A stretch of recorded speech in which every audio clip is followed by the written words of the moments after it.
ఇగో ఈ టాపిక్ చెప్పిన ఇది అయిపోయింది ప్రీవియస్గా ఓకేనా.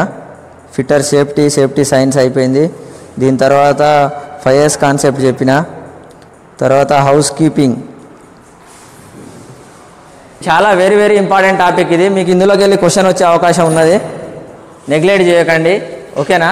ఇప్పుడు మనం చెప్పబోయే టాపిక్ ఏంటంటే importance of house keeping.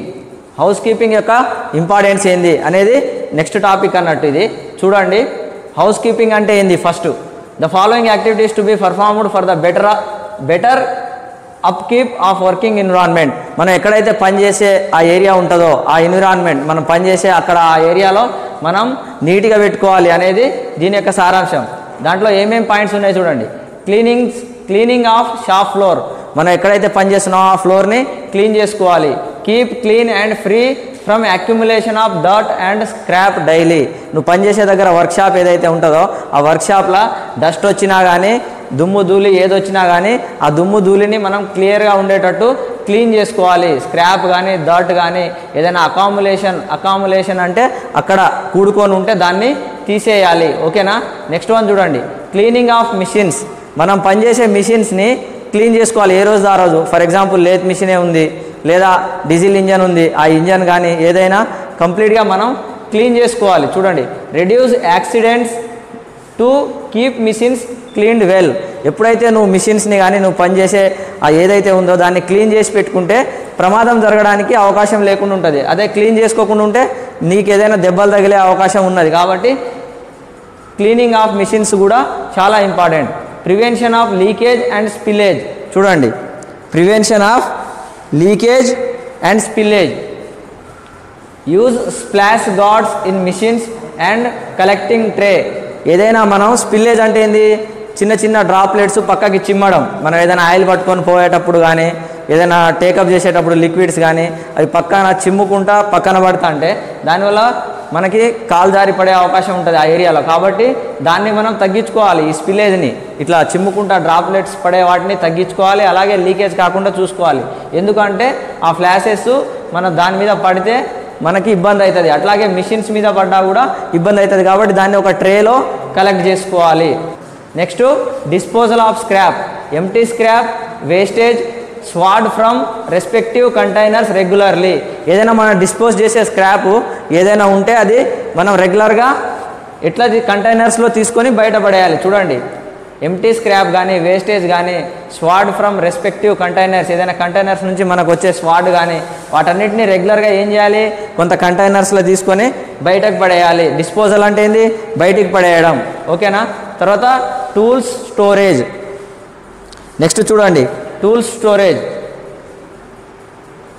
Use special racks holders for respective tools. ఏదైనా మనం ఈ టూల్స్ని స్టోర్ చేయడానికి కొన్ని ర్యాక్స్ ఉంటాయి, ఆ ర్యాక్స్లలో పెట్టాలి. లేదంటే కొన్ని స్పెషల్ టూల్స్ ఉంటాయి ర్యాక్స్లో పెట్టేటివి కాకుండా మనం ఏదైనా తగిలించేటి, అవి ఏదో దానికి సంబంధించిన హుక్ కానీ ఏదైనా ఉంటే అక్కడ తగిలించేయాలి. అదే అంటాడు use special racks or holders. Holders అంటే ఏంది, పట్టుకునేటి. ఆ పట్టుకునేటి ఏమైనా ఉంటే దాంట్లో తగిలించేయాలి. తర్వాత స్టోరేజ్ స్పేసెస్. ఏదైనా మనం స్టోర్ చేయడానికి స్పేస్లు ఉంటాయి, ఆ స్పేస్ని ఎట్లా క్లీన్గా ఉంచుకోవాలి. Identify storage areas for respective items. మనకి ఏ అయితే ఐటమ్స్ ఉన్నాయో ఆ ఐటమ్స్ని మనం స్టోర్ చేసుకోవడానికి ఆ రెస్పెక్టివ్ ఏరియాస్ని క్లీన్గా ఉంచుకోవాలి. Do not leave any material in gangway. అక్కడ మనం అన్ని మెటీరియల్స్ తీసుకెళ్ళి ఒక దగ్గర గ్యాంగ్ లెక్క పెట్టేటప్పుడు ఆ గ్యాంగ్ వేలా అడ్డదిడ్డంగా పెట్టకుండా మంచిగా ఒక వే ఉండేటట్టు సెట్ చేసుకోవాలి. అట్లా సెట్ చేసుకున్నప్పుడే మనకి స్టోరేజ్కి స్పేస్ ఎక్కువ ఉంటుంది. ఎట్లా పడితే అట్లా పడేస్తే ఎక్కువ వస్తువులు పెట్టలేము కదా అట్లా ఓకేనా.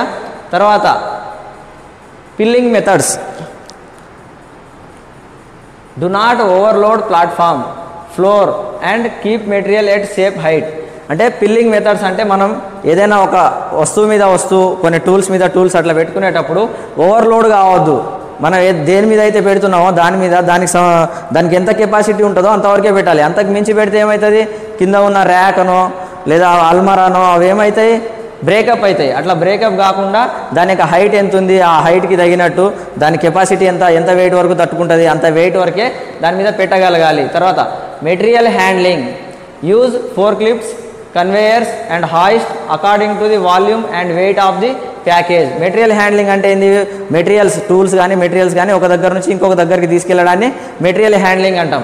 ఆ మెటీరియల్ హ్యాండ్లింగ్కి ఏమేమి యూజ్ చేస్తాం చూడండి. యూజ్ ఫోర్ క్లిప్స్ అంటే లిఫ్ట్ లాంటిది ఉంటుంది. అది కొంత మెటీరియల్ని లిఫ్ట్ చేసి కొంత దూరం తీసుకెళ్ళి మళ్ళీ అక్కడ డంప్ చేస్తుంది. అట్లాగనే కన్వేయర్స్ అంటే బెల్ట్ కన్వేయర్స్ ఉంటాయి, చైన్ కన్వేయర్స్ ఉంటాయి. ఇక్కడ ఒక దగ్గర నుంచి ఇంకొక దగ్గర బెల్ట్ కనెక్షన్ ఇచ్చేసినాం అనుకో, ఆ బెల్ట్ కనెక్షన్ ద్వారా ఇక్కడ బొగ్గుని తీసుకొని ఇట్లా బెల్ట్ కన్వేయర్ ద్వారా అక్కడికి వెళ్ళి డంప్ చేసేస్తుంది. మళ్ళీ ఇక్కడ తీసుకొని అక్కడికి వెళ్ళి డంప్ చేసేస్తుంది. బెల్ట్ మీకు తెలుసు కదా, బెల్ట్ రన్ అవుతూ ఉంటుంది. అట్లాంటి కన్వేయర్స్ అది బెల్ట్తోని కానీ చైన్తో కానీ కూడా రన్ అవుతుంది. తర్వాత